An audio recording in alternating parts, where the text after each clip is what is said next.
Agora, não sei como é que vou buscar isso depois lá, né? Ok, tá, agora estou indo para a cloud. Pessoal, eu queria mostrar para vocês. Espera aí. Nós vamos ter agora uma próxima matéria, né? Depois dessa aqui, que está no final já, vamos ter outra. Aí a outra matéria, que vem depois aí, a gente vai estar com uma apostila, mesmo padrão, só com algumas coisinhas diferentes, quer ver? Agora, nessa barra aqui, essa aqui é da apostila do avivamento, que ainda vai entrar em vigor ainda. Deixa eu tirar daqui um pouquinho, ok. Deixa eu aumentar aqui um pouquinho, para ficar melhor. Essa apostila aqui é do avivamento, sabe? Eu peguei só o anexo 1. Na barra de cima, professora, o aluno vai ter aqui, ó, módulo 2, disciplina 7, aula 1, parte 1, que são 4 partes, né? Aí vai ter uma box para ele dar um X, que ele leu essa página, que ele participou dessa página, ele vai dar um X aí, ó, fica legal. Aqui do lado você vai ter as sugestões acadêmicas aí, né, a didática, né, ó. Tenha sempre um caderno e caneta para anotar informações a mais, né? De vez em quando eu vejo o pessoal anotando aí, eu acho muito legal isso. Isso me emociona quando o aluno anota. Aí tire um tempo para reler a matéria, é bom reler a matéria. Assistir os vídeos. Numa segunda vez, você aprende mais, né? E nós temos aqui a FFA, que é a frase de fixação acadêmica, que de vez em quando aparece aqui, quando quer destacar um ponto, a gente essa frase, né? E também tem essa parte aqui, ó, converse com alguns colegas que estejam cursando a mesma disciplina e compartilhe aprendizado. E agora, ao invés de ter aqui a parte bibliográfica, vai ter um quadrinho para o aluno jogar uma informação importante. Uma coisa que ele achou fantástica. Olha essa página aqui, tem um negócio aqui fantástico, vou anotar aqui, ele pode anotar ali. Mas e aí, professor, e agora? Como é que fica a parte da bibliografia da matéria? Muito bem. Na última página, aí você vai ter, ó, fontes biográficas, né? E aí você vai ter a relação, além da relação do livro, um comentário a respeito daquele livro ali. Tá bom, pessoal? Só queria mostrar para vocês esse novo modelo, que é o mesmo que tem aí, com essa pequena diferença. Como eu disse no começo do nosso curso, a professora até concordou comigo, a missão do professor não é ensinar, a missão do professor é inspirar o aluno, né? Se o professor inspira, ele conseguiu o objetivo, porque quando você leciona, o aluno pode esquecer, mas quando você inspira, ele leva para a vida inteira e ele passa para frente. É isso aí. Rapaz, falou bonito, hein? Merecia um aplauso, né? Mas é isso aí. Tem que inspirar. Ok. Nós vamos continuar, então, na formação, na cultura helenística, né? E a sua contribuição, ou, né, a sua aproximação das escrituras sagradas e do começo da igreja. Lembrando que hoje tem prova, né? E não vai ter fórum hoje por causa da prova. E vamos então a matéria já, para puxar aqui já a nossa apostila. Ela está aqui. Deixa eu ver aqui. Eita, eu fechei, olha. Rapaz. Agora achei. Está na benção. Pronto. Agora sim. Aqui. Deixa eu chamar aqui agora na tela para vocês. Ah, pronto. História helenista. Hoje é a aula 7, né, pessoal? Tá certo, né? Aula 7. Aula 7. Vamos falar sobre o impacto da escrita grega na patrística. Lembrando que a patrística, quem é a patrística? A patrística é o período que se segue após o período apostólico. Então, chama-se patrístico, porque são os pais da igreja, ou os patrólogos, né? Ok. Aqui está vendo um pouco de grego aí, grego antigo. Olha que interessante nessa foto do grego antigo, gente. Você pode ver que você não consegue identificar uma letra minúscula. Por quê? Porque a escritura sagrada foi elaborada em letras chamadas unciais, que são letras toda ela capital, que é a letra maiúscula. A minúscula vai chegar lá para o 4º século, mas até então, tanto no hebraico como no grego, a Bíblia foi escrita em letras unciais, ou seja, letras maiúsculas. E muito importante também entender que a Bíblia não tinha pontuação, tá? Esse negócio de vírgula, reticências, não tinha isso. A pessoa tinha que ler, por isso que a leitura da Bíblia era só concedida aos escribas, aos copistas, os amanuenses, os céfers, porque eles tinham que ler, e eles liam e entendiam, parava e explicar para o povo. O povo não tinha acesso aos escritos, até porque os escritos eram tidos como sagrados e deveriam ficar no tabernáculo, no templo. Então, era assim, a Bíblia que você tem hoje é maravilhosa. Ela tem a ver com cabeçalhos, com subdivisão, com capítulos e versículos, né? Mas essa época aí era a letra uncial que chama, que são letras maiúsculas, né? E não tinha pontuação. Você tinha que entender do que você estava lendo. Não é hoje que o cara pega qualquer jeito aí e interpreta do jeito dele, né?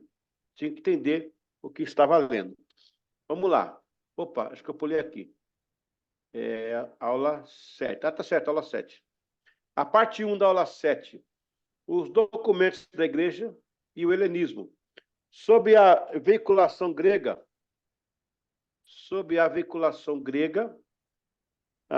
nos primeiros séculos, os documentos eclesiásticos atestam para o peso da cultura helenista na escrita e, consequentemente, na propagação do evangelho em toda a terra. Este movimento, este fenômeno se deu tanto através da comunidade erudita como na comunidade dos comuns, pois o grego clássico, o elitista, era lido por nobres e estudiosos. Porém, o grego comum, o koiné, o global e outros mesclados com dialetos de línguas locais. Era advinho das negociações de navegantes para o comércio marítimo. A propagação deste negócio interagia nas cidades. Todo mundo levando, assim, o grego mais popular.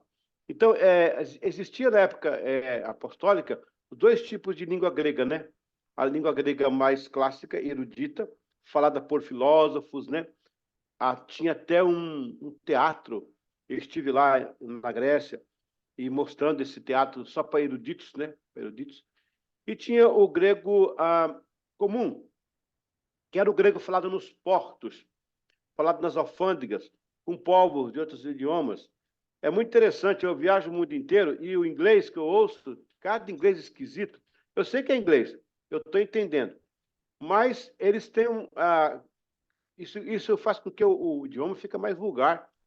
Por exemplo, o pessoal da Índia, eles falam com a língua presa. Ele fala assim, ó, I'm so glad today I'm turning right over there and see somebody come to me. Eles falam assim, cara. Você tem que entender o que eles estão falando, né? E assim vai. O grego tinha também essa mesma forma.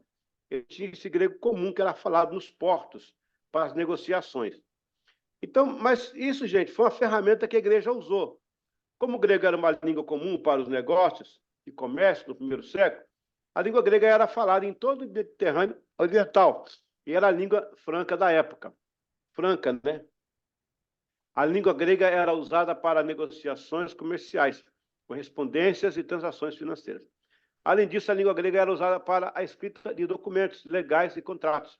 E a igreja teve esse veículo para disseminar o evangelho em toda a Ásia Menor. Essa é uma justificativa porque de não ter escrito em hebraico.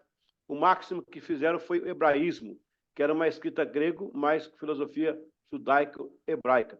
É interessante. Alguém já perguntou por que a Bíblia não foi toda escrita no hebraico, né? O hebraico, ele se limitou ao povo de Israel no Egito, no deserto. Era Deus, assim, tratando com o povo. Depois, com o cativeiro babilônico, Israel perdeu o hebraico e veio com o aramaico. Tanto é que Jesus falava aramaico. Aramaico para o hebraico está como português para o espanhol. É bem similar. Porque eram dois irmãos, né? Éber que introduziu o hebraico, e o Aram, né, que conduziu aí o aramaico. Eu não sei se vocês sabem, eu também, é porque não está aqui agora. Eu devia ter guardado aqui. Essa questão de língua é uma coisa interessante. Eu sempre gostei de estudar idiomas, né? Desde a minha tenridade que eu procuro. Eu já falava inglês com 18 anos. E hoje eu falo algumas coisas em algumas línguas aí. Na verdade, o essencial que você precisa falar nos idiomas são 4 palavras: polícia, comida, socorro e banheiro. Se você conseguir falar comida, polícia, socorro e banheiro, você está salvo em qualquer língua, né? Eu também, eu gosto tanto de idioma que acabei criando um, né? Eu criei um. Não sou doido, não, gente. Eu não sou doido, não, viu? Sou doido, não. Eu conto até 10, não rasgo nota de 100, mas eu gosto de idioma. Aí eu criei um idioma falado por. Hoje tem 17 pessoas que falam. Aí em Pernambuco tem uma irmã que fala aí, o meu idioma aí. É bem legal. Ele é escrito e falado, é um idioma, é uma língua normal. É uma língua como inglês, francês, português. É muito interessante. Então, o aramaico veio do Aram, né? E o hebraico veio do Heber. Mais interessante. Porque Israel vai para o cativeiro com o hebraico e volta com o aramaico. Por quê? Porque o cativeiro lá em cima falava o aramaico. Eles voltaram com o aramaico. Vamos voltar aqui para a apostila para terminar essa fase aí. Ok. Muito bem. Vamos para o número 2 aqui agora. O grego e o cano do Novo Testamento, né? A palavra cano, você já sabe disso, vem de cana, de medida. Note o formato da cana de açúcar e a extensão entre um gomo e outro. Não é a ideia de medida? Pois bem, assim no princípio o nome se referia à vara de medir, mas com o passar do tempo assumiu uma conotação metafórica de padrão. Essa ideia foi aplicada aos livros que compõem a Bíblia, no Novo Testamento. Nos primórdios da igreja não havia esta ideia de ter livros ou enciclopédia. Eles estavam mais acostumados à tradição oral, que no caso dos judeus era algo bem aculturado, dado ao costume do Antigo Testamento e a própria história de Israel, né? Eita, que eu pulei aqui de novo. Meu Deus, está sensível o teclado aqui hoje. Ok. Já foi aqui, peraí. Meu Deus, eu pulei aqui, só um pouquinho. Está sensível o teclado, tem que mandar regular isso aqui. Ok. Pois bem, com o passar do tempo, o princípio se refere à vara de medir, mas com o passar do tempo assumiu uma conotação de metáfora de padrão. Não é? Está no cânon, está no padrão. Esta ideia foi aplicada aos livros que compõem a Bíblia, no Novo Testamento. Nos primórdios da igreja não havia esta ideia de ter livros ou enciclopédia. Desta forma, era algo muito usual ter um livro ou caderno de instrução no cristianismo. Todavia, com a proliferação das doutrinas falsas, os levantes contra essa doutrina provocou a refutação e a apologética. Olha só, a refutação e apologética. Refutação e apologética. A refutação é um debate em face de algumas declarações. Você refuta a ideia. A apologética tem uma defesa e o ensino. Ela é um pouquinho mais ampla, né? A igreja assumiu isso porque no comecinho teve as heresias. Então, ela teve que sair do oral para a escrita. E aí, essa escrita virou cartas apostólicas ou epístolas, né? E veio até nós por traduções aí.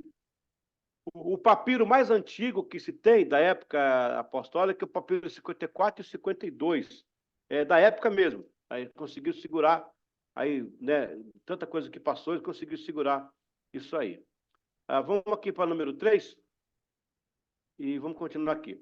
A importância do grego na escrita. Lembrando que, inicialmente, o grego fora difundido como uma língua franca entre as nações, mas agora a igreja começou a atingir o mundo e, com isso, o grego foi uma ferramenta mais rápida para se divulgar o evangelho entre os povos. A primeira tentativa de reunir os livros era um só compêndio, veio de Marcião. É aquele cara que a gente já estudou, que ele só aprontou lá no começo da igreja. Deixa eu colocar um ponto aqui, interessante ainda dentro dessa matéria. Você sabe por que a Igreja Católica proliferou o latim. O Brasil, por exemplo, foi colônia portuguesa e nós recebemos os jesuítas, né? Depois, os jesuítas foram expulsos pelo Marquês de Pombal. Olha aí, ó, a cabeça está funcionando. Marquês de Pombal, 1792. Eita, aí foi em cima. Marquês de Pombal. Por quê? Os jesuítas estavam com o latim e eles, em vez de usarem o latim, eles começaram a usar o tupi-guarani. O Brasil era para falar tupi-guarani hoje. Era. Mas a coroa portuguesa agiu rapidamente e aconteceu a famosa República não, Revolução Pombalina. Revolução Pombalina. O Marquês de Pombal mandou embora os jesuítas daqui porque os jesuítas faziam duas coisas. Eles tinham um trabalho geopolítico e estavam dando ênfase à linguagem da Tupi-Guarani. Por isso que você vê muitos nomes de cidade com nome de indígena. Por exemplo, Curitiba é Coxa Branca. Curitiba, Coxa Branca, né? Agora, Toritama, não sei o que significa na língua tupi-guarani, mas é um nome que pode ser, né, tupi-guarani. Então, veja bem, a Igreja Católica colocou o latim, por quê? Olha que interessante, vamos aprender isso aí. Se tiver algum católico aí que quiser discutir comigo, a gente pode falar aqui agora. A Igreja Católica pegou o Papa Damásio III, não, Damásio II, ele encomendou a Jerônimo de Belém para que se traduzisse a Bíblia toda para o latim vulgar, que é a Vulgata Latina. E aí, por todo mundo, os padres, os abades, os priests, os sacerdotes, usavam o latim como língua da igreja. Para o povão que não conhecia a língua, né, falava, olha, é uma língua do céu, é uma língua estranha, uma língua do céu, que só o padre fala, que só o bispo fala. Mas deixa estar que, como essa língua, a Igreja Católica mantinha um controle do mundo inteiro. Por isso que a coroa portuguesa interagiu pela influência católica para que jogasse de fora aqui os jesuítas, porque eles estavam mudando a cara do Brasil para o latim, e isso ia trazer dificuldade para a Igreja Católica. A Igreja Católica foi a maior latifundiária que o mundo já conheceu. Eu fui pastor em Caruaru, nos anos 90, e eu comprei um terreno em Riacho Doce, que fica no caminho aí de Fazenda Nova, né? Caminho aí que tem aquele negócio da Paixão de Cristo. E eu paguei 2% da Igreja Católica, lembro até hoje. Eu paguei o terreno, a igreja, no caso, a denominação, pagou 2% da Igreja Católica. Então, eles tinham um domínio geopolítico sobre o mundo.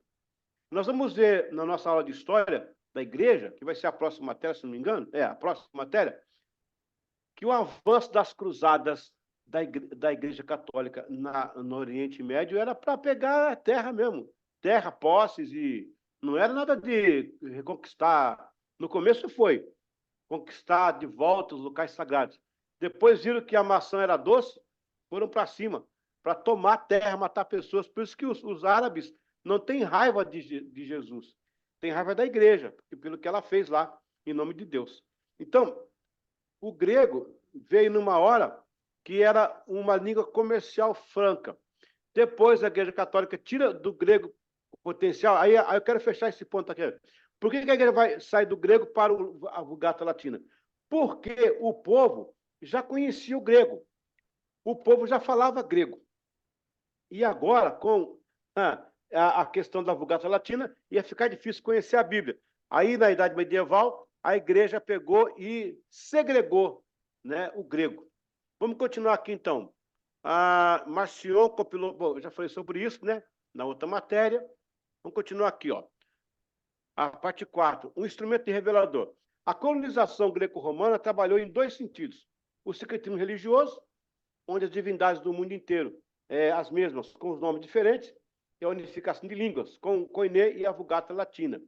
A Igreja Católica fez isso com a Umbanda, Quimbanda, né?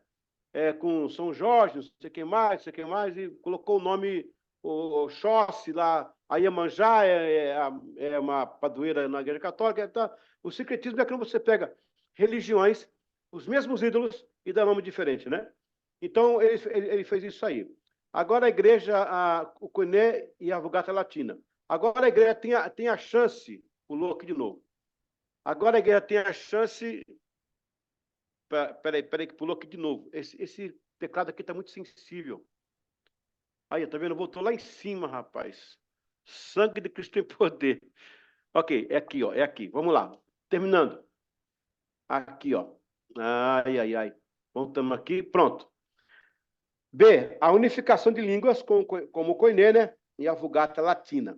Agora a igreja tem a chance de, através de um idioma mundial, desfazer as mentiras que Satanás plantou nos povos sem Deus, que, de certa forma, poderia confundir o evangelho do Senhor. Ao mesmo tempo, poderia nivelá-lo a uma daquelas religiões. Percebe-se que, embora alguns ritos se pareçam, a igreja se posicionou e trouxe a verdadeira luz sobre esses cegos povos a respeito de Deus. Outro diferencial foi que, enquanto essas religiões praticavam o seu culto sob uma frieza espiritual e mórbida, o cristianismo era vivo, eficaz, com mudança de vida, presença de Deus, batendo com o Espírito Santo, vidas tocadas pela graça, Salvador de Deus, sinais e maravilhas, cura, libertação, e foi exatamente o ponto que fez o povo ver aonde estava a verdade e onde o cristianismo corrigiu as aberrações religiosas. O diferencial da igreja veio para pôr as coisas no seu devido lugar, chamar a responsabilidade a mensagem honesta sobre cada simbologia, esclarecer doutrinas mal fundadas, tiraram a figura dos imagináveis e trazer a presença de Cristo. Então, gente, a diferença do evangelho que chegava naquela hora era exatamente isso, era o vigor que a igreja tinha. A questão do Espírito Santo, a questão das curas, né? Da libertação, foi o diferencial da igreja para as religiões da época. Então, essa foi a aproximação. Professora, eu vou emendar com a aula 8, tá bom? Para depois ter um intervalo para a prova, tá? Ok, então a gente entendeu aí a importância do grego. Vamos agora à aula 8, módulo 2, disciplina 6. Aí, História do Helenismo, ok? Muito bem. Material da escrita. Eu já falei sobre isso nas outras aulas, mas eu vou pincelar mais alguma coisa aqui hoje para ficar bem entendido. Eu não sei se vocês notam que alguns assuntos, eles vêm e vão. Alguns assuntos, eles vêm e vão. A gente volta de novo, vem de novo, passa. E é bom que vai fixando isso na nossa cabeça, né? O material inicial, sem dúvida, foi o papiro, às vezes em forma de rolo, ou códex. E o códex era uma página em cima da outra, né? Ali costurada. Separada e costurada. Uma em cima da outra, que deu origem ao formato do nosso livro hoje. Rapaz, pulou de novo. Deve ser a Galega da Cadiza. Meu Deus do céu, não é possível. Meu Deus do céu. Olha lá, pô. Jesus, deu um pulo grande agora. Ai, meu Deus do céu. A evolução do material foi alcançando seu lugar na conservação das primárias escritas, das primeiras, né? Isso com melhor qualidade e estado de preservação. Assim, outros materiais foram também usados. Quando a cidade de Alexandria impedia os navios carregados de papiro partirem para a região da Grécia e Turquia, onde grandes bibliotecas estavam sendo desenvolvidas, obrigou aos escritores buscarem outra alternativa, que não o papiro. Desta forma, a evolução do papiro para o velum, pele de vitela, e o pergaminho, pele de carneiro, foi inevitável.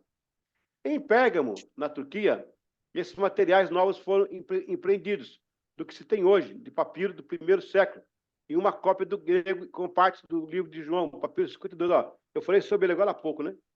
Pergaminho era um material de suporte para a escrita utilizado em parte da antiguidade da Idade Média. Gente, eu vou a Curitiba, se Deus quiser, na quinta-feira. Eu vou lembrar de trazer para vocês verem. Gente, vocês não sabem. Eu consegui a base em que os apóstolos colocavam o papiro. Eles eram uma base, era tipo um quadrado de madeira. Eu vou mostrar para vocês. Eles colocavam ali o papiro e escreviam em cima. Eu estive em Pérgamo. Aí daí vem a palavra pergaminho, mas pergaminho é por causa do nome da cidade de Pérgamo, né? Lá em Pérgamo eu estava dando aula e na hora de ir embora eu vi lá essa base que os apóstolos usavam, gente. usar. Sabe esses negócios de computador que tem para resfriar? Essas bases para resfriação? Parece aquilo lá. Era uma base de madeira com preguinhos em volta, aonde os apóstolos colocavam o papiro em cima, né, ali, e escreviam. Na hora de eu sair para o ônibus, eu vi a base para vender lá. Falei, ai, meu Deus, não posso perder isso aqui, não posso perder. Aí eu corri lá, perguntei para o rapaz, era 120 Turks tinha a moeda deles lá. Fui no bolso, só tinha 100. Aí eu falei, moço, eu só tenho 100, só tenho 100. Eu queria levar, eu sou professor lá no Brasil. Ah, mas eu não posso vender, o meu lucro está no 20. Falei, tá bom. Aí os meus olhos encheram de lágrimas. Falei, rapaz, eu estou aqui em Pérgamo. Quando é que eu volto aqui? Eu tenho em minhas mãos a base que os discípulos usavam para escrever as cartas apostólicas, para mostrar para meus alunos que alguns nunca virão aqui e vão tocar nessa base. Ah, meu coração. Fui para o ônibus, né? Mas o ônibus não era de brasileiro, só tinha os americanos, eu não tenho intimidade. Brasileiro, olha, gente, o brasileiro é o melhor povo do mundo. É afogado, o brasileiro é afogado, mas é o melhor povo do mundo, rapaz. Melhor povo. Você chega assim, se fosse um de brasileiro, eu ia gritar, gente, que me empresta 20 aí, me dá um 20 aí, na hora. Mas o americano não tem esse negócio, você é muito, rapaz, americano, alemão, só por Deus. Aí eu falei, bom, fazer o quê? Perdi. Quando eu estava subindo na escada do ônibus, o cara correu aqui, tocou em mim. Sir, sir. Olhei para trás. Did you like it? Você gostou? Eu falei, yeah. Eu falei, gostei. Falei, ok, give me 100. Give me 100. Me dá o seu 100. Eu falei, não, mas o seu lucro? Ele falou, não, eu vi e a sua alma chorou. Olha, ele falou isso. Eu vi que você tem alma. Eu falei, eu tenho uma alma, claro, né? Por isso que eu estou aqui falando com você. Mas eu entendi o que ele quis dizer. E eu trouxe comigo, gente, está aqui no Brasil. Eu vou buscar, se Deus quiser, quinta-feira, vou trazer. Na semana que vem, vou mostrar para vocês assim, ó. Ah, glória a Deus, lindo, lindo. Então você vê a evolução. Agora, deixa eu falar uma coisinha. Por que as cartas apostólicas foram escritas no pergaminho e não no papiro? Interessante isso. Na verdade, gente, a Grécia, a Turquia e o Egito, eles começaram a competir com os livros que se escreviam. Não sei se vocês lembram, tem um filme que eu quero indicar para vocês chamado Helena. O filme chama-se Helena, que fala sobre o incêndio da torre de Alexandria, Farol de Alexandria. Esses três povos competiam com os seus livros. Então, o Egito começou a barrar os navios que levavam o papiro para esses povos. Eles precisavam escrever, alguém teve uma ideia e conseguiu fazer no couro de boi, no couro de carneiro, né? O papiro. E aí nasceu o papiro, que a igreja começou a escrever tudo aí no papiro. Foi interessante isso aí. Então, veja bem, a evolução, né? A gente tem, ó, no começo do mundo lá, 3.000 anos lá atrás, antes de Cristo, com os chineses e com os egípcios, nós temos o papiro. Depois vem o velum, que é também de animal, né? Que era de vitela. Depois, aí no segundo século, no primeiro século depois de Cristo, a gente tem o pergaminho. O pergaminho vai até... Meu Deus, vai muito tempo o pergaminho. O pergaminho vai muito tempo. Eu sei que depois do século XVII, XVI, XVII, aparece o algodão. Aí o papel vindo ao algodão. E agora a celulose. Então, o papel vem esse tempo todo, né, na história do mundo. Interessante isso. Interessante. Ok, vamos aqui para outra parte. Vamos aí a forma de escrever, a parte 2 da aula 8. O autor, com certeza, tinha toda a liberdade de escrever um documento em trechos, como também poderia se servir de um especialista na escrita e no idioma, para ser escrito, que era o caso dos amanuenses. Amanuenses, também conhecido como copista, eram formados para exercer compilamento de documentos e textos importantes. Geralmente, quando se faz cópia, com base nos nossos dias, tem essa ideia de algo fútil, de segunda categoria, mas, ao contrário, naqueles dias, os copistas eram preparados para serem fiéis ao texto. Tanto que alguns autores podiam pedir opinião aos amanuenses, e, em alguns casos, deixavam com que eles acrescentassem termos para melhor elucidar o texto. Ô, gente, mas, na verdade, quando aqui no Brasil, desculpa, no século XXI agora, quando fala em cópia, se for Xerox, é exato, né? É só o padrão, é só a qualidade que não é a mesma e não é original, mas o desenho que vem é o mesmo, né? Eu não sei quem lembra aí do facsimile. Quem lembra do facsimile? Fax. Quem um dia passou fax na vida aí? Alguém lembra? O facsimile, quando chegou, rapaz, lá no escritório, eu estava em São Paulo, no escritório, meu pai, aquele pastorzão linha dura, né? Aí disseram, papai, vai vir um documento agora lá do Rio de Janeiro, vai aparecer aí, ó. O cara vai assinar lá o documento e vai aparecer o documento assinado pelo cara e tudo certinho. Aí quando o cara mandou, fazia aquele barulho, né? Zim, zim, aí começou. Aí quando a folha saiu, rapaz, com o cara, a assinatura do cara, né? O documento, o pai falou assim, ó, sangue de Cristo tem poder. Isso aí é o Satanás. Isso é o anticristo da terra. Até ele entendeu o que era isso, pelo amor de Deus. E o videocassete, né, cara?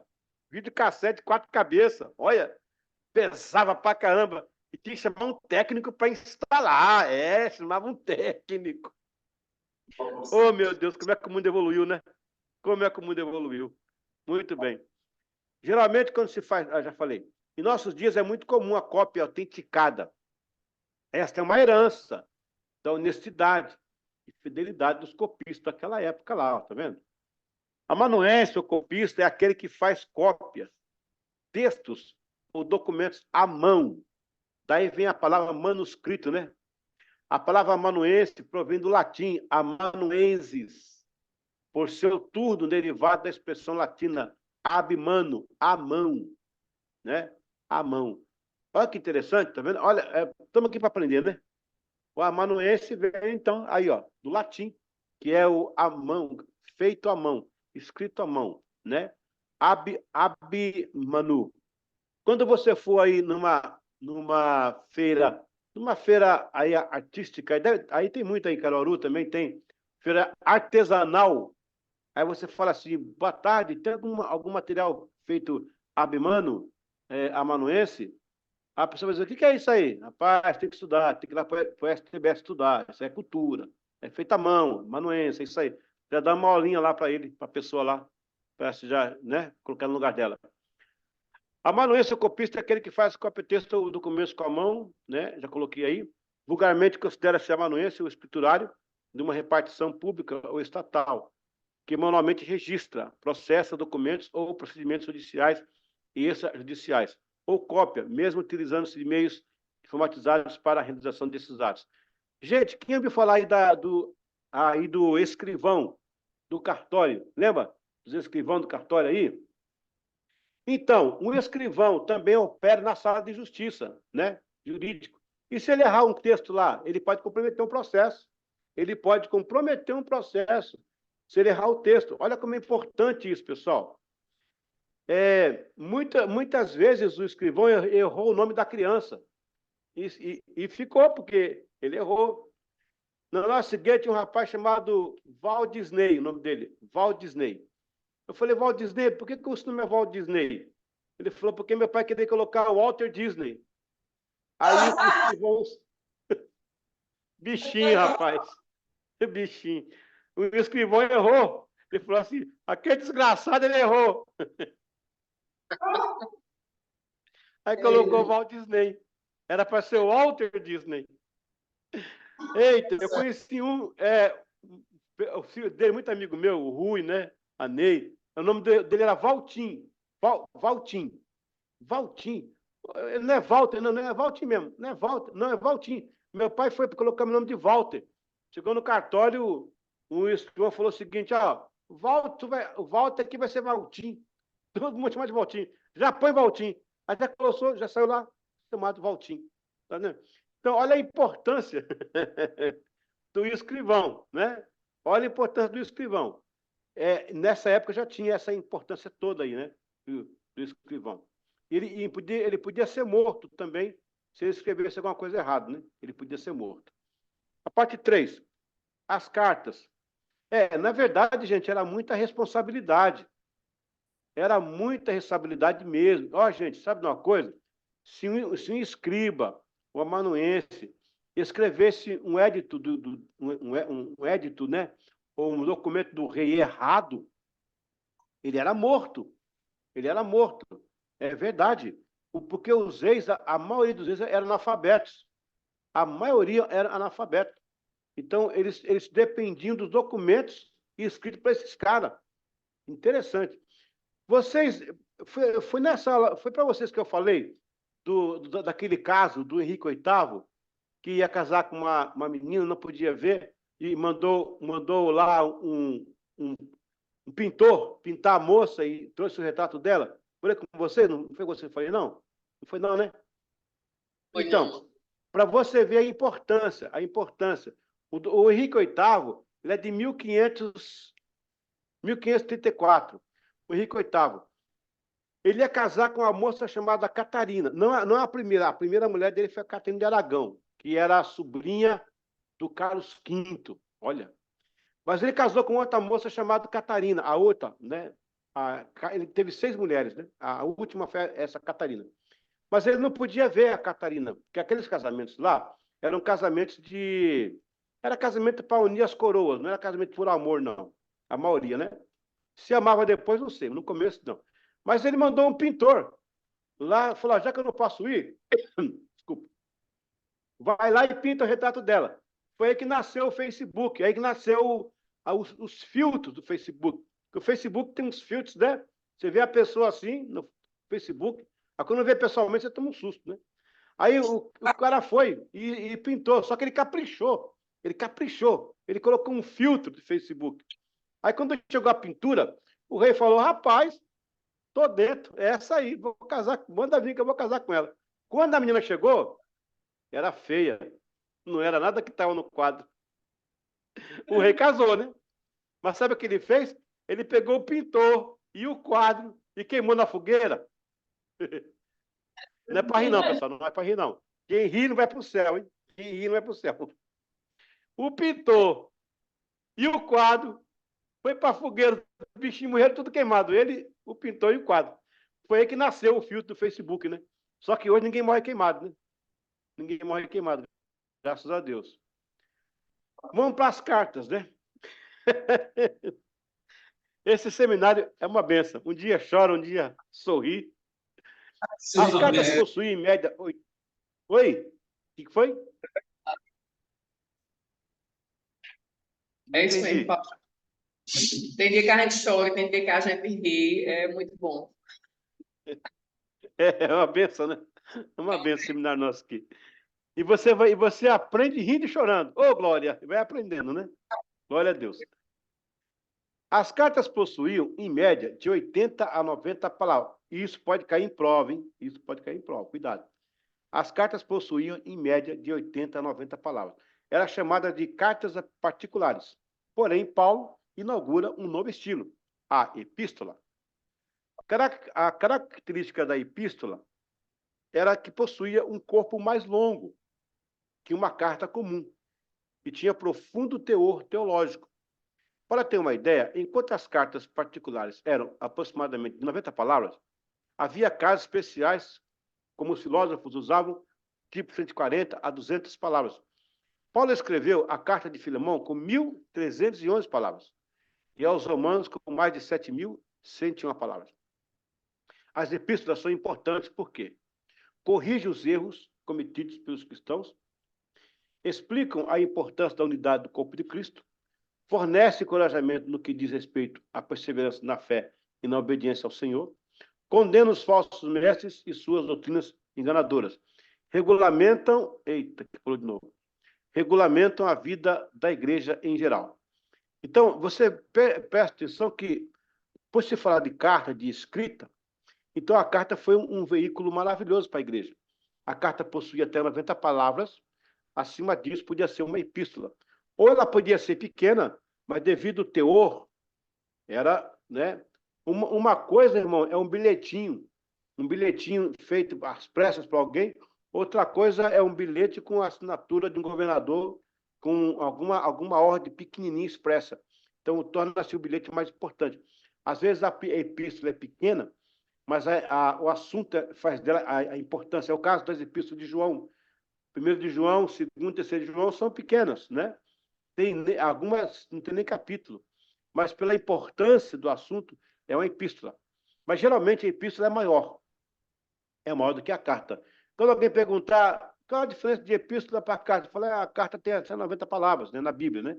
E a epístola é um pouquinho acima disso, ou dado a importância do assunto, né? Glória a Deus. Vamos continuar aqui. Para a gente abrir para o fórum já. A parte 4, final, para a gente abrir para um fórum, o estilo grego, né? Dos escritores do Novo Testamento, sem contar com os especialistas em cópias, 2 personagens são de domínio de uma língua grega nobre, o Paulo e o médico Lucas. Os outros escritores, por força de cultura, possuíam o falado judaico-grego, também conhecido como o hebraísmo, judaico-grego ou hebraísmo. É como se, deixa eu dar um exemplo, quando meus filhos, a minha filha, por exemplo, uma das minhas filhas, né, fala inglês como a primeira língua dela, ia pedir um copo com água, ela dizia assim, posso eu ter um copo com água? Mas aqui não fala isso no Brasil, posso eu ter. Me dá um copo, me dá água, por favor. Ou então meu pai dizia assim para o meu filho, dá um pulinho, pega ali para mim um negócio na cozinha. Meu filho pulava e ia buscar o negócio. Aí um dia perguntou, vovô, por que tem que pular para ir buscar as coisas? Não, é o modo de falar, não tem que pular, dá um pulinho ali, dá um pulinho ali. Então, eles falavam hebraísmo, que era pensar em hebraico e escrever em grego. Então, chamava de hebraísmo, ou judaico-grego também, que era como era conhecido, né? Algo hoje parecido como crioulo, e é falado em várias nações, porém como crioulo inglês, crioulo francês, crioulo holandês e assim por diante. São 3 livros que o autor Grundy aponta para o grego culto: os livros de Atos, Evangelho de Lucas e a Carta aos Hebreus. Embora Lucas deposita formas sempre únicas de estilo interpretativo, o seu grego é nobre sobre o significado. Talvez pelo motivo de o texto original sofrer algum dano, de acordo com a cultura do amanuense, e também pelo volume de palavras que Paulo usava, que ultrapassava os limites da época. Ele usava no final, escrevia a frase do meu próprio punho, o que denota que havia uma certificação como se fosse serviço de notário público, ou autenticidade. Foi o fato dele mesmo dar assinatura à sua carta, né? Então, vou aqui abrir um pouquinho, para a gente ter um fórum rapidinho, para ir para o nosso intervalo. Então, qual que é a ideia dessa aula? O peso, a importância, a facilidade e a agilidade de usar o grego para interpretar os textos. E como que nessa cultura nasce a carta, a epístola, né? E também essa função dos amanuenses, copistas, céfers, escribas, mesma coisa. Mas eles tinham um poder muito forte para trazer para o povo o que estava escrito. Por isso que a gente tem que louvar a Deus, gente, porque na época já era uma profissão muito cuidadosa. Os escribas tinham medo de morrer. É igual, tipo, hoje, um policial numa zona, num local muito perigoso, ele sabe que ele pode não voltar com vida para casa, é muito perigoso. Os copistas eram assim. Mas os copistas preferiam passar por esse perigo porque eles eram bem cuidados.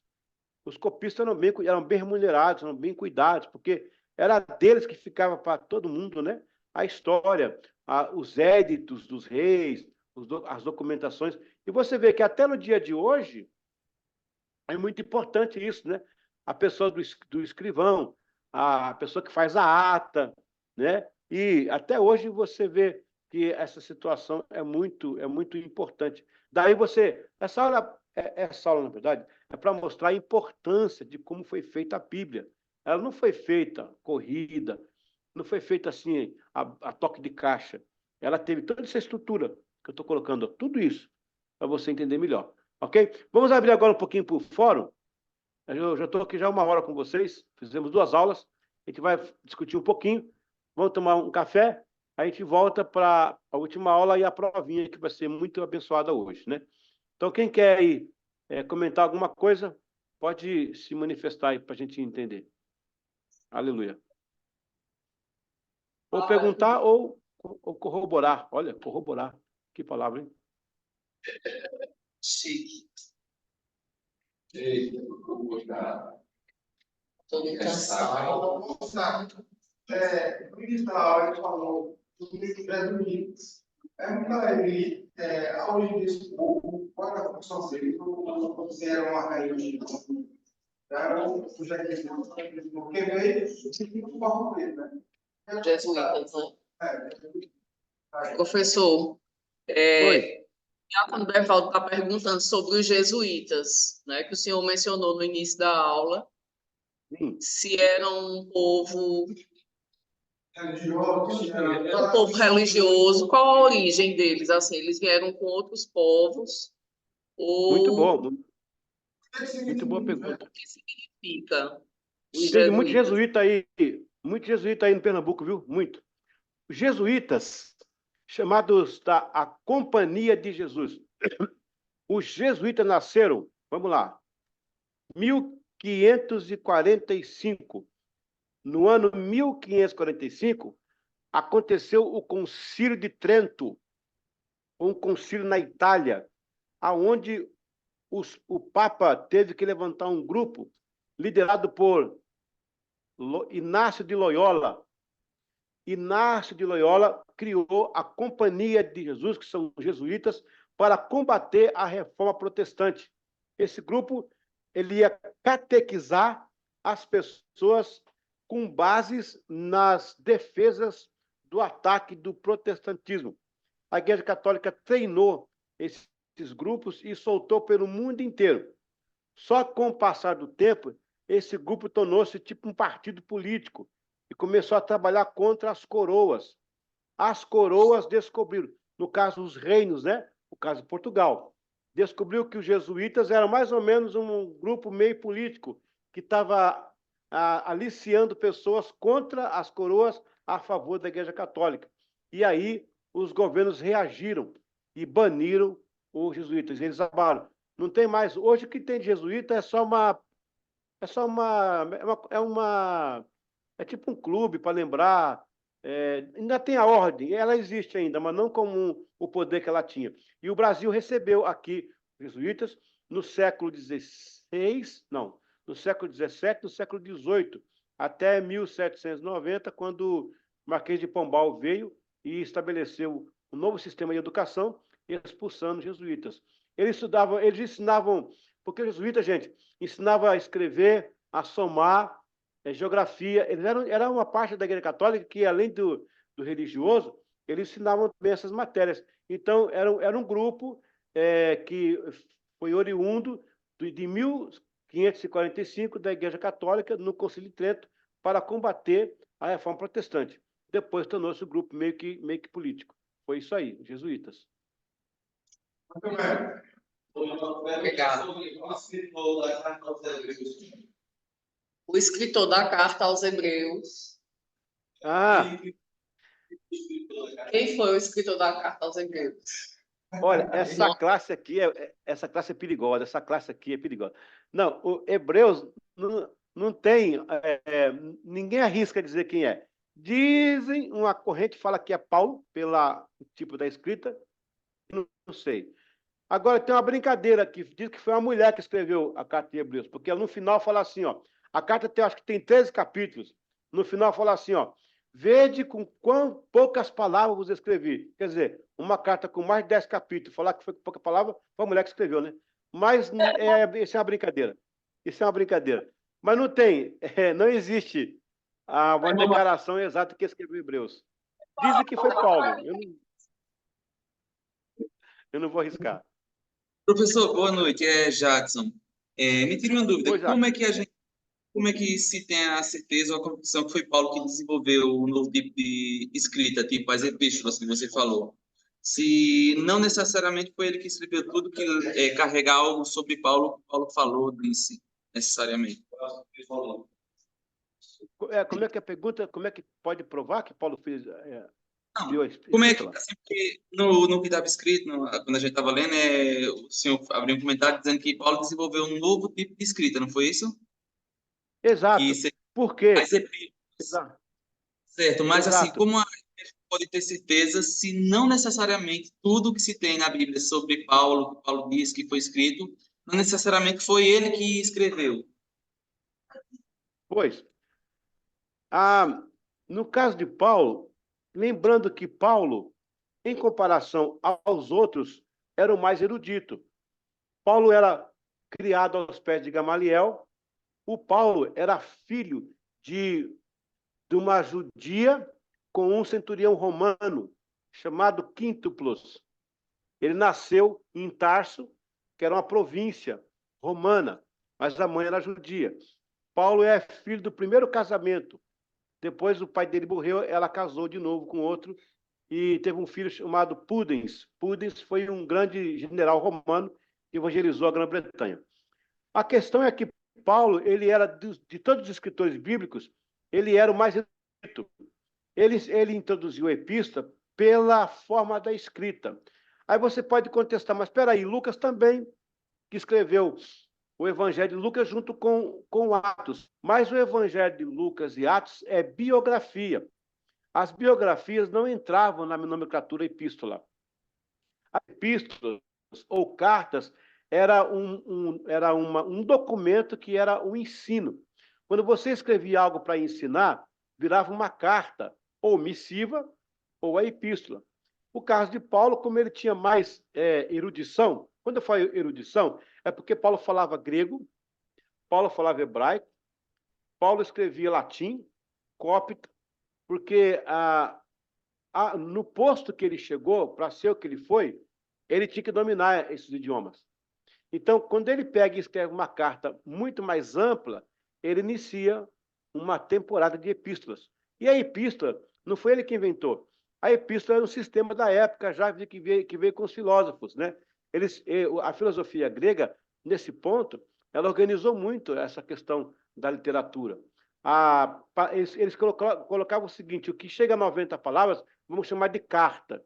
O que passa é epístola. E aí vem depois as outras classificações. Paulo usava isso. Por quê? Lembrando que Paulo também, ele falava aos filósofos. Paulo discutia nas ruas com filósofos. Você acha que isso é fácil? Discutir com os epicureus, os estoicos, na rua. O Pedro não fazia isso.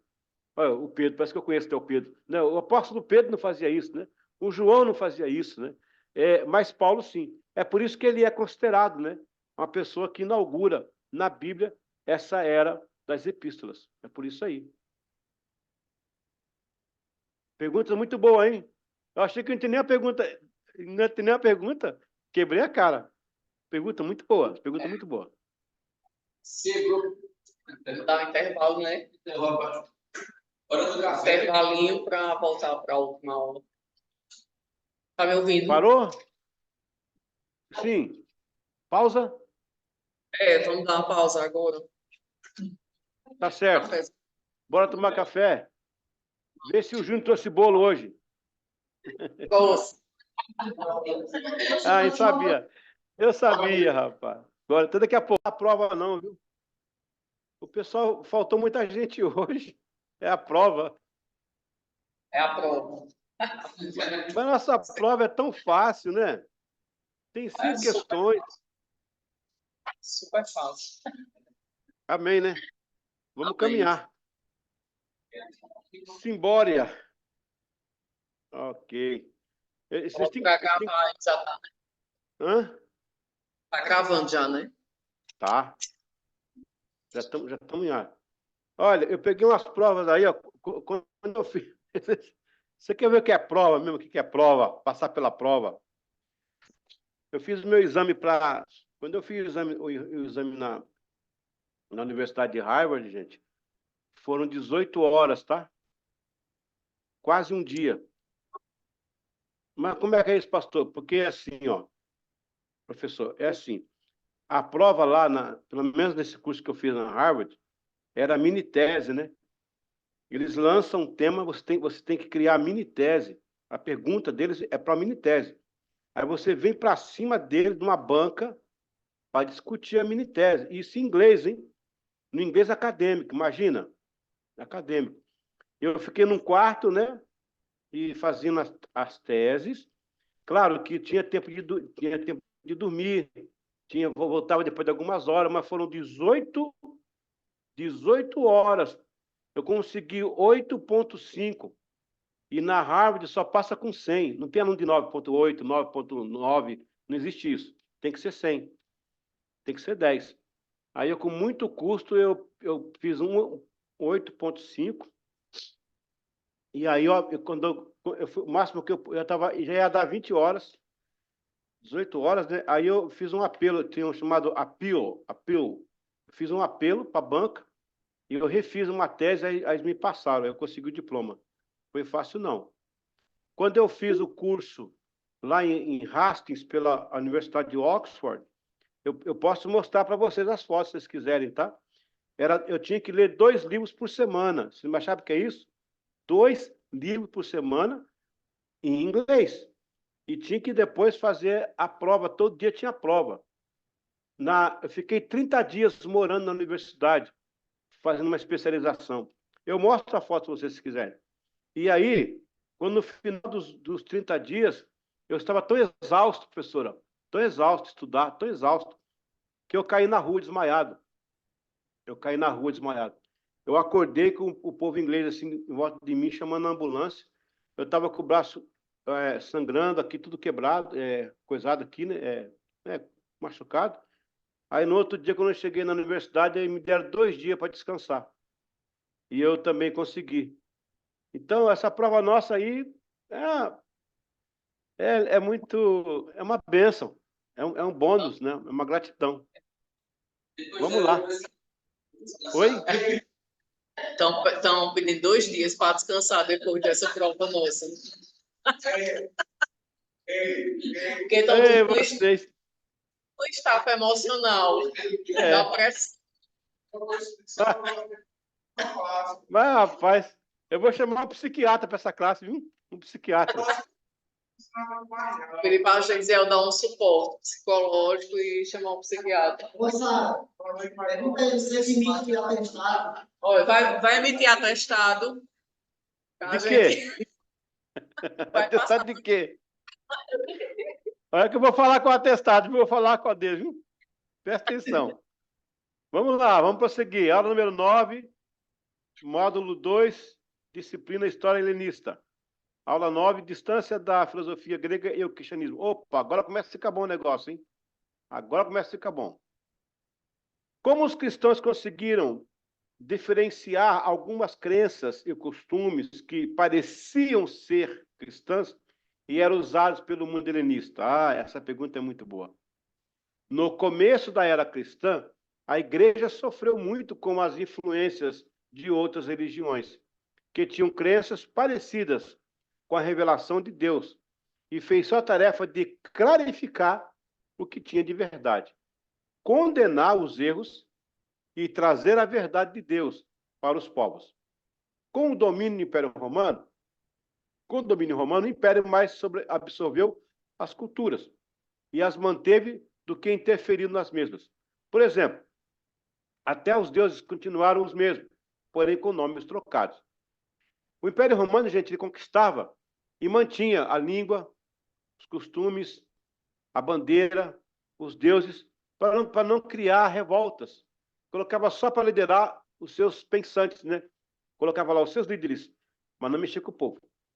O Império Romano foi o maior promotor desse sincretismo religioso na história. Também o pensamento político, a força militar, bem como outras instituições culturais e religiosas dos países conquistados, era mantida. Roma descobriu que destruir era muito mais trabalhoso que manter. Roma foi em contraste, porque veja que o direito romano, né, até hoje existe, né? Direito romano nem ensinado ainda.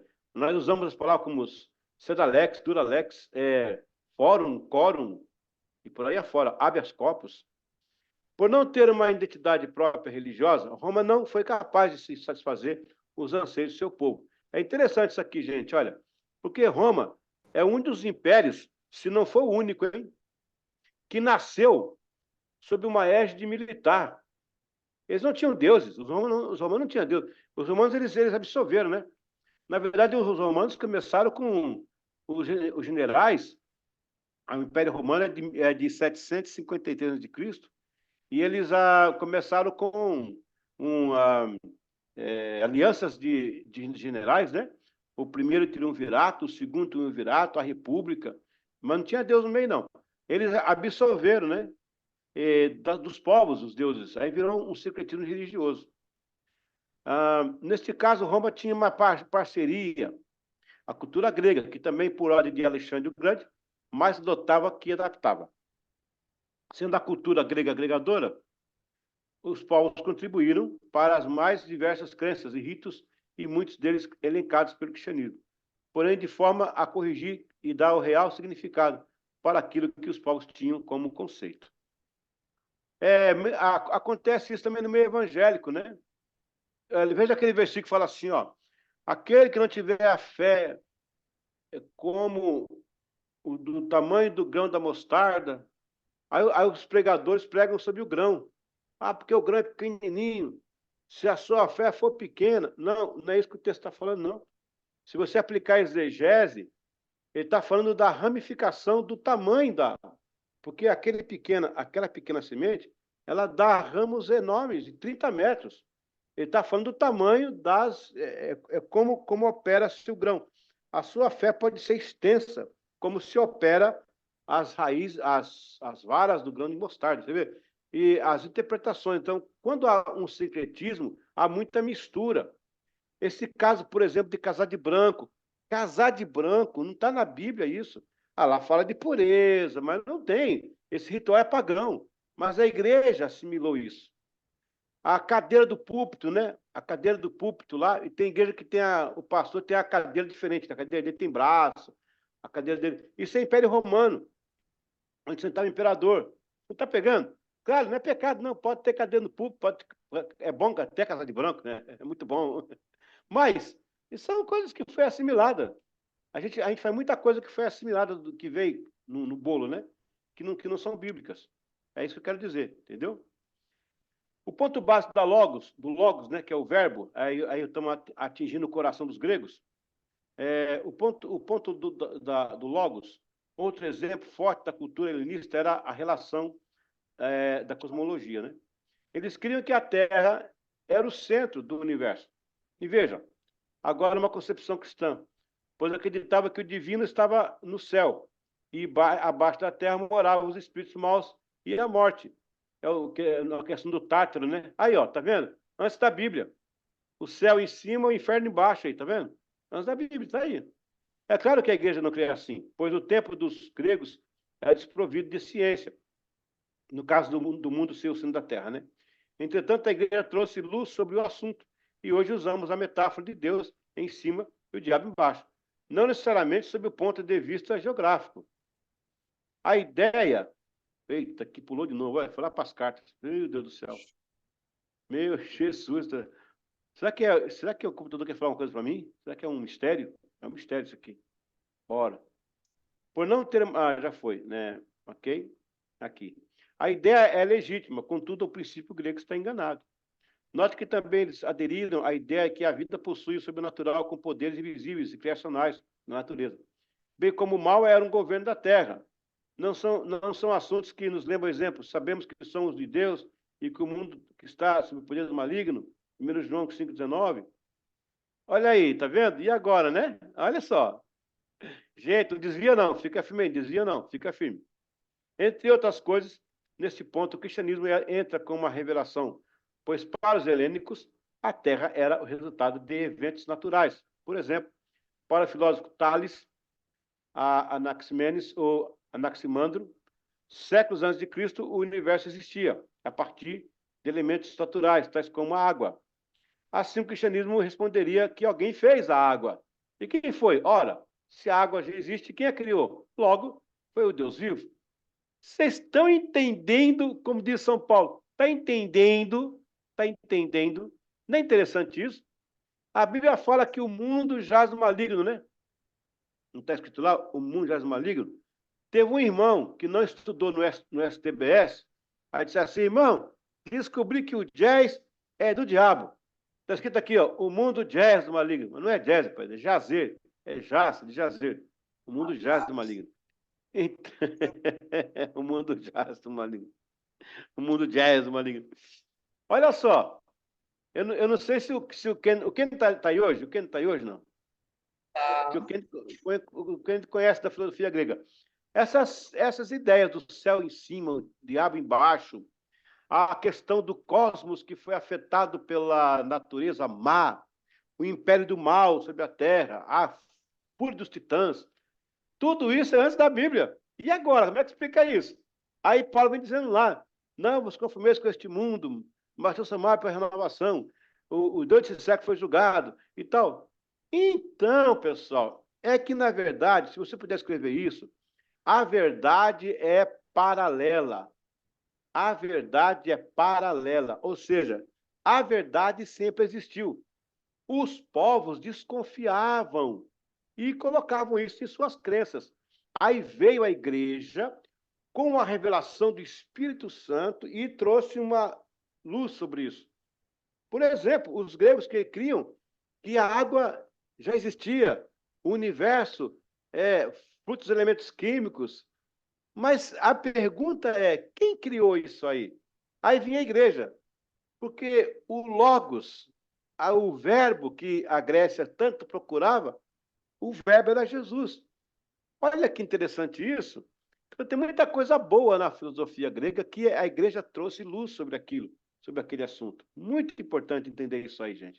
Muito importante. Ok? Veja como o apóstolo Pedro refuta Heráclito. Olha só o que o apóstolo Paulo fala. Eita, rapaz, o pescador, ó, lá de Toritama, olha aí, cheio de sabedoria. Veja como o apóstolo Pedro refuta Heráclito. Ele é antes de todas as coisas, e nele tudo subsiste. Colossenses 1,7. Para Heráclito, que é do século aí, ó, do século VI a.C., que representava outra parte da filosofia grega, o universo era dirigido por uma inteligência, e que o governava foi a partir do logos da razão de cada coisa existir. E Pedro vem dizendo que ele é antes de todas as coisas, e nele tudo subsiste. Pessoal, olha que interessante isso. Pedro, que era um cara indouto, ele fala sobre isso, ainda dá para a gente uma ideia de química e física. Ele fala que tudo subsiste nele, tudo nele. Você sabe que o mundo é feito a partir da combinação dos átomos, né? E uma molécula possui os átomos de nêutrons, de prótons e elétrons. Os átomos de prótons, nêutrons e elétrons, eles ficam rodando entre si, não se chocam e não se repelem. Essa camisa, por exemplo, esse fone de ouvido, esse crachá, isso aqui são moléculas em movimento. Mas está tão rápido que forma uma barreira. Mas isso aqui está em movimento. É uma combinação. Tem uma linha da física quântica. A física quântica é uma linha que ela tem várias respostas para um só resultado, né? A física quântica fala algumas coisas, entre elas que se você conseguir desfazer dessa combinação, se você conseguir tirar lá do meio, né, um átomo, um elétron, se você desfazer a molécula, você desestabiliza todo o universo, porque tudo está interligado.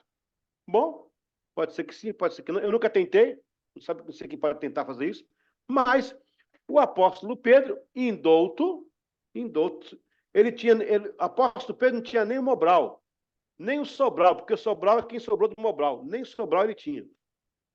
E ele me... Sabe o que é Mobral, né? Eu não tinha nem o Sobral, que é o que sobra do Mobral.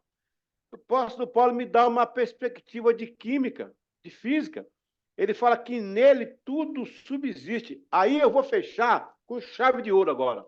Segura aí que agora vem cultura. Segura aí. A ciência, ela explica que os prótons, os nêutrons e os elétrons, eles rodam entre si, não se chocam e não se repelem. Mas eles não sabem dizer qual é essa força que os mantém assim, ó. Qual é a força que mantém assim? Pedro está respondendo, nele. Eita glória, aleluia. Nele, é nele. Ele está ali naquela pequena força. Tudo vem dele. Foi feito por ele. Nele, todas as coisas subsistem. Jesus é a resposta para a química e para a física, nem contaram a resposta. Glória a Deus. Nele, está lá. Então, Pedro vem com essa sabedoria, a igreja vem trazendo tudo isso. O Heráclito estudou muito, né? Mas Pedro orou muito. Então, quem ora sabe mais do que quem estuda. Agora, quem ora e estuda, aí pronto. Um abraço para o gaiteiro. Glória a Deus, né? Aleluia. Porém, não diz com quem é o Logos, né? O Heráclito não diz quem é o Logos. Aí vem João, e João também responde. No princípio era aquele que é a palavra. Ela estava com Deus e era Deus. Olha, Pedro levantou a bola, João cabeceou. Eita golada. João 1:1. Foi por essas e por outras que Paulo pregou em Atenas sobre o Deus desconhecido, por encontrar elementos suscetíveis às crenças dos povos, todavia praticados de forma errada e controversa. É bom salientar que a igreja não se aproximou de tudo que os povos criam, porém em pontos semelhantes. Raiz da verdade. Ai, rapaz, agora que o negócio vai começar a esquentar. E vai parar, porque essa aula que termina vai ser a próxima que vem, meu Deus do céu. Mas vocês não vão dormir essa semana inteira. Vai dar insônia, semana inteira. Raiz da verdade. Vamos devagar, vamos respirar fundo agora. O conceito de verdade é o propósito feito para iluminar os povos. Assim, encontramos o princípio do texto. O povo que caminhava em trevas viu uma grande luz. Sobre os que viviam na terra da sombra da morte, raiou a luz. Isaías 9:2. A busca pela verdade. Opa, pulou de novo aqui. Jesus do céu. Vamos lá. Aqui, a busca pela verdade.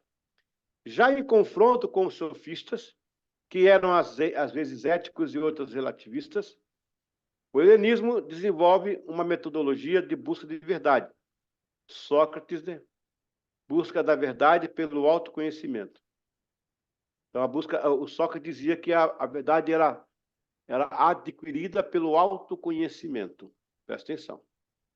Na visão de Sócrates, as pessoas poderiam ser levadas pelo autoconhecimento à sabedoria e à prática do bem. Aí você vai ter o princípio do gnosticismo, né? Isso vai se ampliar. Até o Jean-Jacques Rousseau vai fazer a mesma leitura lá no século XVII. Mas o homem não nasce bom. Pelo contrário, de acordo com Pedro, deu uma semente corruptível. A gente tem que ter cuidado aí. O cristianismo refuta. Respondeu Jesus: eu sou o caminho, a verdade e a vida. Ninguém vem ao Pai, a não ser por mim. João 14:6. Ou seja, a verdade de Deus é só através de Cristo. As verdades relativas podem ser adquiridas pelo aprendizado, mas a única e eterna é só através de Jesus. Olha aí, ô glória, eu sou crente, estou dando glória aqui. O evangelho vem e ele define, olha, há verdades que são relativas, você pode aprender, mas a verdadeira só em Jesus. O cristianismo iluminou o pensamento de Sócrates, pois ninguém se torna bom por autoconhecimento, mas a conversão genuína do crente. A vida nova do Espírito Santo leva as pessoas a fazer o bem. Embora alguns mesmo, sem ser cristão, fazem o bem. Porém, sempre haverá um limite na sede da vida eterna. Não basta ser bom, tem que se converter e receber Jesus como Senhor e Salvador. Vocês estão vendo aí? A pregação grega era que você podia ficar bem, você podia evoluir para o bem, por apenas autoconhecimento. O Evangelho fala, não, você pode... O Evangelho vem e fala assim, ó, não, você pode adquirir o bem, mas o bem maior, o bem eterno, a transformação do homem no bem só vem através de Jesus na atuação do Espírito Santo. Olha aí, a igreja dando uma surra. Irmão, isso aí é alimento para sermão, para você pregar aí, ó. Isso aqui dá uma mensagem, rapaz, tremenda. Vamos ver agora o Platão. Aqui, ó. Cadê? Cristo diz aqui. Após isto, Não basta ser bom, tem que ter tal. Aqui, Platão, 427, 347. Busca da verdade já está no ser. Olha, para Platão, inicialmente discípulo de Sócrates, o mundo das ideias constitui a realidade da qual o mundo sensível é reflexo ou soma do antes. A concepção do antes, para Platão, era a fonte das ideias. Após isto, consequentemente, no uso da inteligência, desenvolvíamos a ideia. Ou seja, para ele, já nascemos com raciocínio, mas as ideias são inatas e podem ser desenvolvidas. O cristão diz para Platão: e conhecereis a verdade, e a verdade vos libertará. João 8,32. A liberdade de Jesus em Jesus liberta, traz para fora. Então, a verdade, na verdade, está em Jesus. Não está dentro de você, né? Isso é interessante. Opa, vamos parar por aqui, porque essa aqui vai ser a aula tremenda depois, ok? É uma ideia que para você entender a aproximação da resposta do cristianismo ao povo grego, né? Como que eles respondiam ao povo grego. E os gregos não estavam errados nas suas situações, né? Mas eles tinham se aproximado da verdade. A igreja vem e mostra o caminho da verdade em si. A gente vai ter uma provinha agora, mas eu quero abrir uns 2 minutos, 3 minutos, para um comentário que alguém queira fazer, ou uma pergunta, para a gente elucidar aí. Amém?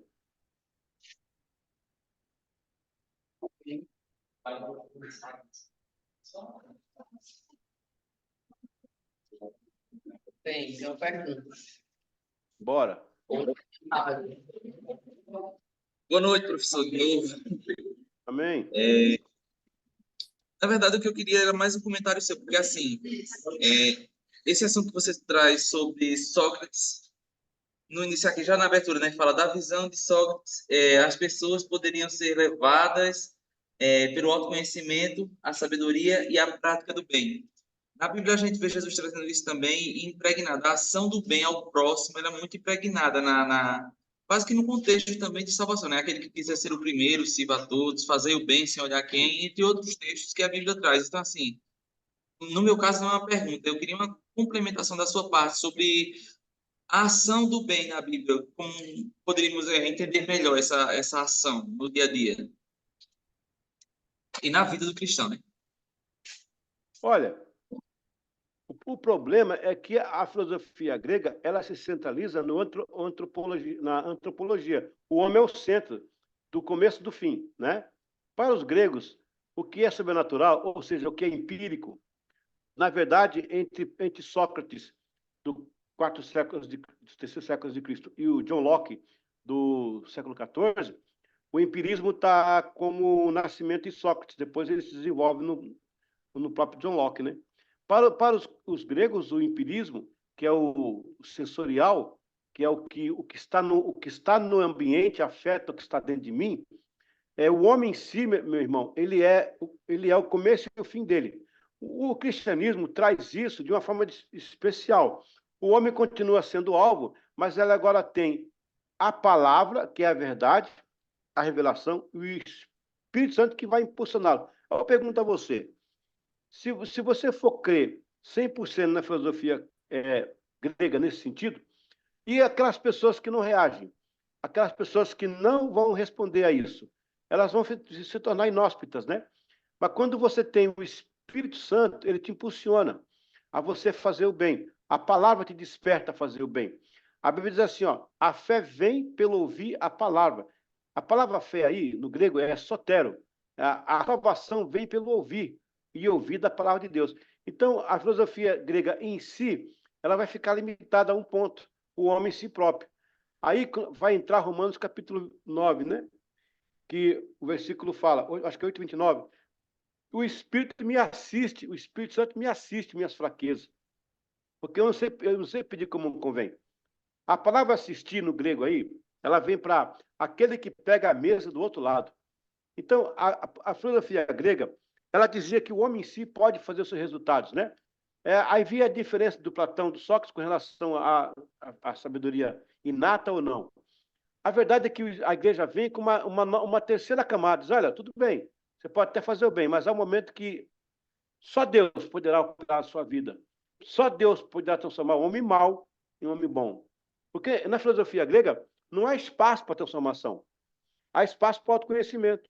E aqueles que não querem se autoconhecer, aqueles que não querem nada com a vida, vão continuar ruins como são, péssimos. Mas aí vem o Espírito Santo, uma mensagem, está pregando numa praça, o microfone, o som vai não sei aonde, a pessoa pega, se desperta e ela se transforma. Então é isso. No caso do Evangelho, ele é mais empírico, ele é mais sensorial, ele é mais algo místico, que vem do nada e transforma o homem. Não é em si, o homem em si não consegue nada, entendeu? Esse também foi um problema do gnosticismo, né? Que podia ser só pelo conhecimento. Isso não existe. Jesus vem e morre por mim. Né? A conquista da cruz é espiritual, não é cognitiva. Isso que é interessante. Ok, vamos à prova, então? Professor, deixa eu só falar um negócio.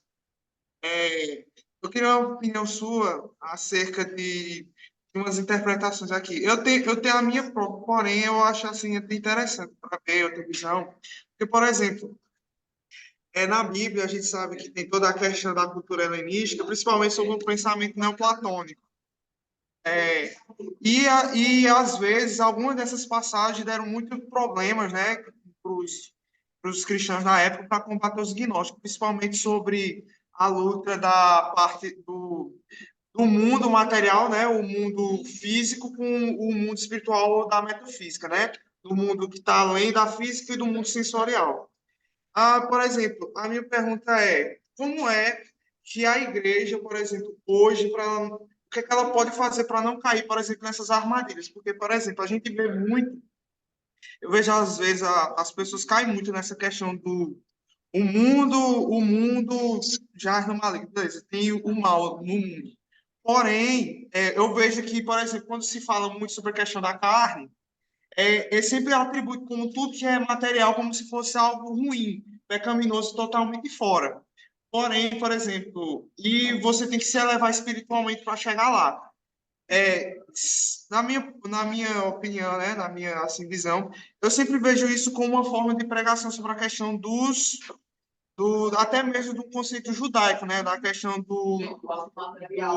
da inclinação maligna do homem ou da inclinação ao bem do homem. Aí, no caso, por exemplo, como seria para poder resolver essa questão todinha por exemplo, quando o Paulo fala sobre a carne e sobre o espírito, para não cair no gnosticismo? Eita, o Kennedy, falhou. Finalzinho aí, falhou, finalzinho. Finalzinho, repete para mim, por favor. Qual seria a saída, por exemplo, para quando a gente pega essas partes de Paulo, que ele está falando para os gregos sobre que ele utiliza a linguagem da carne, do espírito, que no caso seria o mundo material e o mundo espiritual. Como é que a gente consegue explicar isso para o mundo hoje sem cair no gnosticismo? Já que é uma das heresias mais perigosas que existem, principalmente Exato, para... exato. Essa pregação linear, essa pregação humanista, que você sabe, você conhece, você vence, 7 segredos para a tua vitória, 5 formas de você fazer isso aqui, 5 formas. A gente tem que combater isso com o poder de Deus. Paulo fala assim, o evangelho é o poder de Deus, né? Então, muitas vezes, o mundo quer achar resposta em si mesmo, que era o caso da filosofia grega. E essa leitura que você fez aí com classe, muito, muito legal. Mas eu apelo para o conceito da intervenção divina, que Deus chega com uma tropa de choque e ele realiza sem eu precisar usar esses argumentos aí. Agora, isso é uma tese para conversar bastante. É muito interessante. Eu vou deixar para outro dia. A semana que vem você vai ser mais condição. A semana que vem não tem prova, tem só fórum, né? Mas é por aí. Eu apelo para o poder de Deus para quebrar tudo isso. Ok, professora? Vamos aí a nossa matéria, a nossa prova aí. Tudo certo? Vocês viram que mudou o layout da prova aí também, né? Tá mais bonito, né? Tá mais chique aí, ó. Pergunta número 1.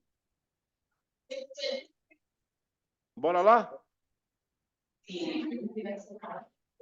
O cristianismo é uma ideia dos gregos, uma revelação de Deus, uma releitura das religiões. Essa aí foi de graça. Essa aí, rapaz, foi de graça. Número 2. Essa aí o Jacques já respondeu, com certeza. Número 2.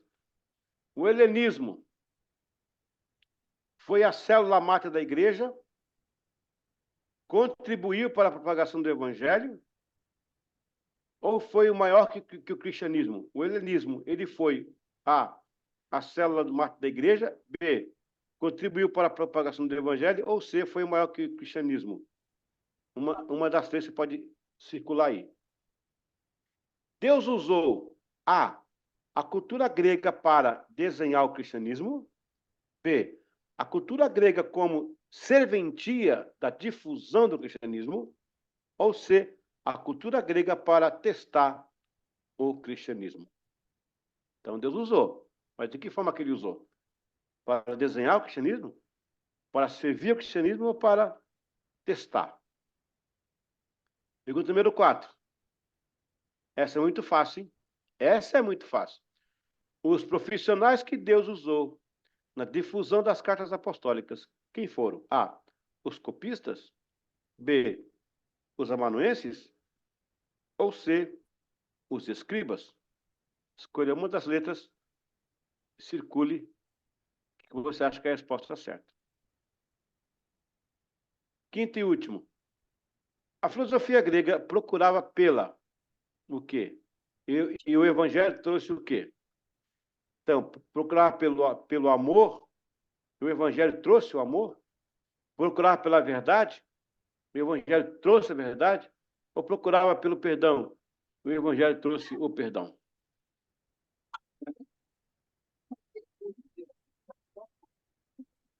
Pronto. Ok? Deus abençoe a todos. Uma boa semana e segunda-feira estamos de volta. Tá certo? Kennedy, se eu não conseguir te responder, manda para mim a pergunta no grupo lá. Deus abençoe a todos. Fica na paz. Uma boa janta. Aleluia.